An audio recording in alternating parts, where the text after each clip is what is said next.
Hi friends, welcome to my channel. మా పెద్ద house ఊళ్ళతో ఉందని చెప్పాను కదా ఫ్రెండ్స్. 5 డేస్లో ఈనుతుందని చెప్పాను. ఈరోజు మార్నింగ్ ఈనింది ఫ్రెండ్స్. ఇది ఆడపెయ్యి వేసింది. పెయ్యి కూడా చాలా ఎత్తుగా బలంగా ఉంది. జెర్సీ పెయ్యి ఇది.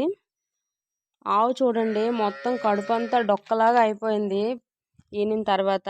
ఇది నొప్పులకి నైట్ అంతా నొప్పులు పడైతే ఒళ్ళంతా మొత్తం అటు ఇటు తిరిగి అయితే అంటించేసుకుంది. నేనైతే ఇప్పుడు వేడి నీళ్ళు పెట్టి మొత్తం క్లీన్ చేసి పసుపు రాస్తాను దానికి.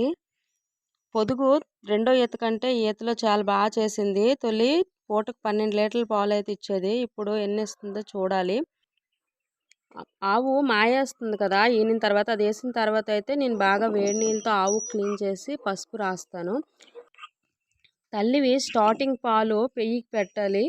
దీని ముర్రిపాలు అయితే మేము స్టార్టింగ్ ఫస్ట్ అయితే తీయకుండా పెయ్యికే విడిచిపెట్టేస్తాము. అది ఎన్ని తాగితే అన్ని విడిచిపెట్టేసి ఆ తర్వాత అయితే మేము తీస్తాము.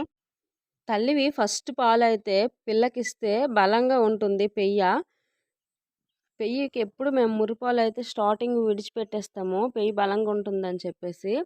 చూడండి ఇప్పుడే పుట్టింది కానీ లెగ్స్ అయితే అమ్మ పాలు తాగడానికి రెడీ అయిపోతుంది. పెయ్యి పుట్టిన వెంటనే మనం అసలు క్లీన్ చేయవసరం లేదు. తన తల్లి దగ్గర వేసేస్తే తల్లే నాలుకతో క్లీన్ చేసేస్తుంది.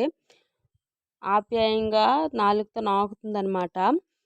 చూడండి తల్లి అయితే పిల్లని పాలు తాగమని ఎలాగా పొదుగు దగ్గరికి అయితే తీసుకెళ్తుందో. ఇది ఇప్పుడే పుట్టింది కానీ అప్పుడే తాగేస్తుంది పాలు అయితే. ఈ ఆవుకు చూసారా, ఒక సైడ్ నుంచి దాని పిల్ల, ఒక సైడ్ నుంచి వాండర్ అయితే తీసేస్తున్నారు పాలు.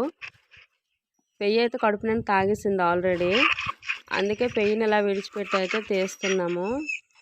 బొజ్జ నిండా పాలు తాగేసి బజ్జుకుంది పెయ్యి అయితే. ఓకే ఫ్రెండ్స్, సబ్స్క్రైబ్ చేసుకోండి, లైక్ చేయండి, షేర్ చేయండి ఫ్రెండ్స్.